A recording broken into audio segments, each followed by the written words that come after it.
avoir un job alimentaire. Partie 2, vous l'attendiez, elle est là. Si vous n'avez pas encore vu la partie 1, je vous conseille vivement de le faire avant de regarder celle-ci afin de mieux comprendre ce qui va suivre. Elle est disponible juste là ou bien dans la description. Merci beaucoup pour l'accueil incroyable que vous avez offert à la première partie. Et sans plus tarder, voici la suite.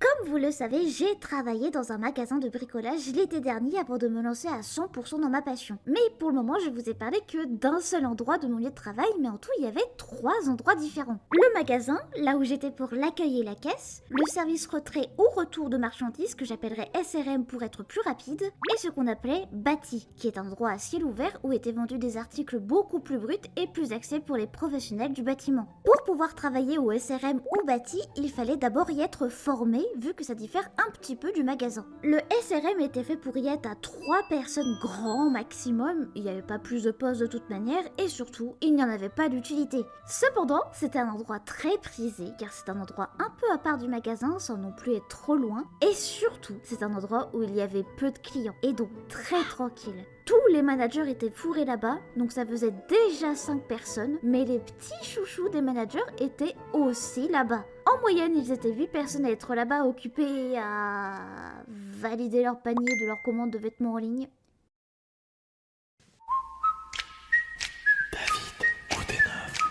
Il faut voir la dynamique de cette entreprise littéralement comme une cour au collège. Il y a les populaires et il y a le reste. Tu es bien vu par les populaires, tu as le droit à des avantages. Sinon, comment c'est possible? Pourquoi le patron ne dit rien?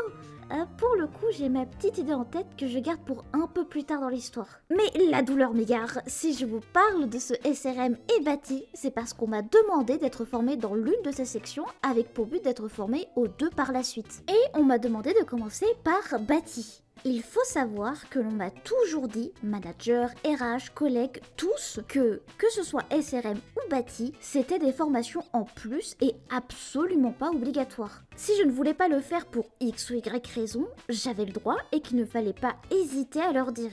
Je ne voyais pas de raison de ne pas au moins tester bâti et j'ai donc commencé la formation. J'ai détesté bâti.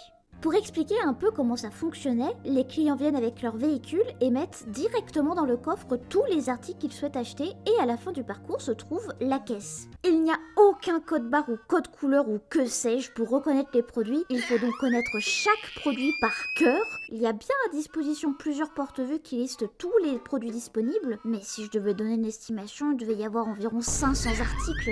C'est colossal! Et la majorité d'entre eux sont les mêmes produits à quelques différences près, que ce soit en taille, en longueur, en largeur, en couleur, en matière.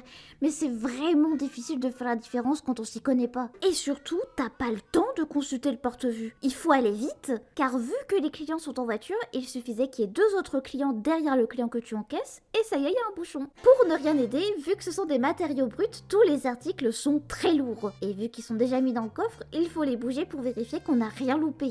Car bon, souvent, si ce n'est tout le temps, les clients de cette partie du magasin ne sont pas là pour acheter un pot de peinture et 2 planches. Ils sont là pour acheter beaucoup de matériaux. Pour ceux qui ne savent pas, je fais 1m53. Vous me voyez porter des sacs en béton, des poutres plus grandes que moi à longueur de journée? Parce que spoiler, je n'y arrivais tout simplement pas. Et bien sûr, le tout était en pleine canicule d'été, sinon c'est pas drôle. J'ai cru que j'allais rejoindre Papy Johnny moult fois.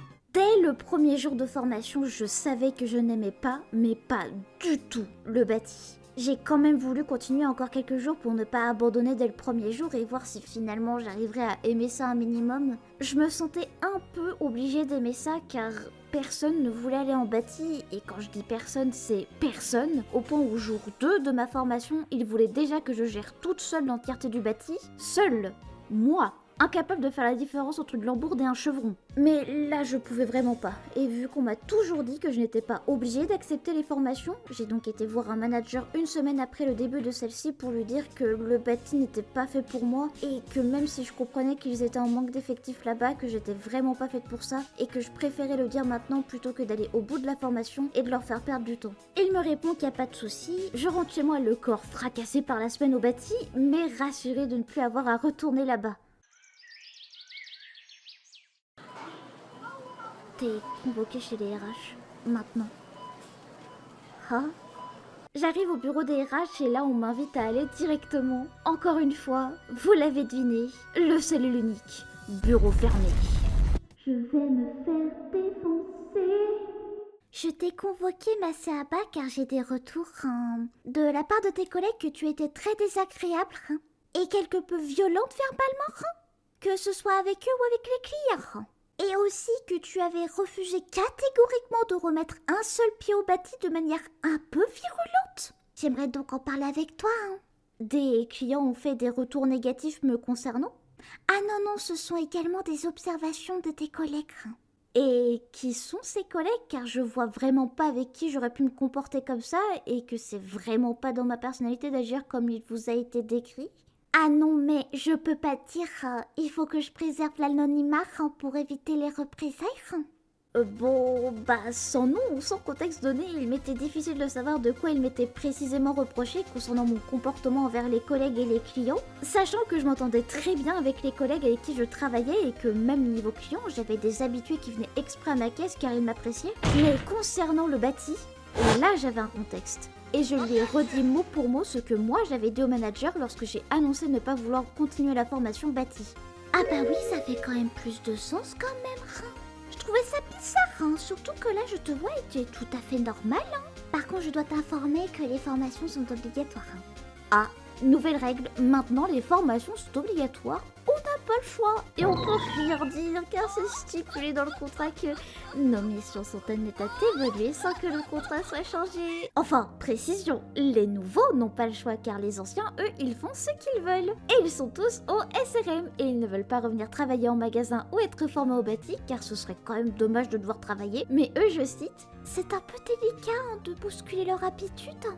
Si vous voulez mon avis sur le pourquoi les anciens et les managers ainsi que leurs protégés ne sont jamais repris sur leur comportement, c'est parce qu'il y a un turnover tellement de malades qu'ils ont peur de perdre les personnes avec le peu d'ancienneté qu'ils ont. À la fin de cette convocation, la RH veut me faire signer un papier pour que mon essai soit rallongé de quelques semaines car avec le retour que j'ai, on préfère prendre un peu plus de temps. C'était trop pour moi. On me demande de signer un papier pour rallonger mon essai avec pour argument des « on m'a dit que » sans même prendre la peine d'en vérifier la véracité ou non, sans même me consulter avant pour avoir mon point de vue et sans même que les collègues en question donnent des preuves ou des exemples tangibles et précis sur le comportement reproché. Je me souviens avoir signé le papier, d'être allée au vestiaire pour envoyer un message à mon copain pour lui dire que je ne savais pas si c'était sous le coup de l'émotion, mais que je ne savais pas si je voulais continuer à travailler dans cette entreprise avant de retourner à ma caisse travailler. J'en profite pour demander à mes collègues d'être 100% honnêtes avec moi et de me dire si, à un moment donné, j'ai dit ou fait quelque chose qui leur aurait déplu ou fait du mal, qu'ils n'hésitent vraiment pas à me le dire pour que je puisse m'en excuser. Ils me regardent confus et ils me disent tous que non, absolument pas, et qu'au contraire, ils me trouvent gentil et agréable avec qui travailler. Je demande également s'ils m'auraient déjà vu être malpoli envers des clients. Et là, pareil, non, jamais. Je leur raconte la convocation que je viens d'avoir et des reproches qui m'ont été faits et surtout que je ne comprenais pas d'où ça pouvait venir car, encore une fois, les managers et les chouchous ne sont jamais là. Ils sont au SRM. Je ne travaille pas avec eux, donc ils ne peuvent pas savoir comment je suis. Mes collègues me disent qu'ils ne peuvent pas en être sûrs, mais qu'ils en mettraient leurs mains à couper. Et ils me donnent 2 prénoms. 2 manageuses. Et là, tout s'explique. Ah pardon, ça s'arrête encore sur un cliffhanger, mais promis, la partie 3 sera la dernière partie. Elle est d'ailleurs déjà en préparation et sera la prochaine vidéo à sortir. N'hésite pas à t'abonner, tu seras au courant de la sortie de la vidéo et aussi ça me soutient énormément. Merci à ceux qui le feront. Et j'en profite pour remercier les souteneurs de la chaîne, vous êtes les meilleurs, vraiment, merci beaucoup. Si tu veux et peux me soutenir, le lien vers mon Ko-fi est dans la description. Moi je vous dis à la prochaine vidéo, bye bye.